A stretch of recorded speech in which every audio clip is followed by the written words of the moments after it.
చేసా నేను మీకు లోపల బయట మొత్తం చూపిస్తా. రండి చూపిస్తా. ఓకే, ఇప్పుడు మనం వచ్చేసాం. చూడండి, ఏటీఎం మిషన్. కొంచెం ప్లేస్ లేదు. ఓకే, చూడండి గాయ్స్, ఇక్కడ కార్డ్ ఇస్తే డబ్బులు ఇస్తారు.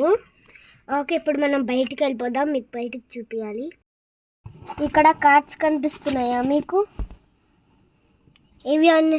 ఇవేంటంటే డబ్బులు అన్నమాట. ఇటు ఫుల్ ప్లేస్, మనం పడుకోవచ్చు, లేకపోతే కార్ ఇట్లా చాపుకోవచ్చు. అండ్ ఇక్కడ విండో, ఇదిగోండి, ఇది విండోనే. ఇది విండో కాదు, ఇది విండో కాదు, ఇది విండో. ఇందులో లోపల ఒకళ్ళు ఉంటారు. మనం కార్డ్ ఇస్తే డబ్బులు ఇస్తారు. ఒకవేళ ఇది మీకు నచ్చినట్లయితే like, share and comment. Please subscribe to my channel. Bye.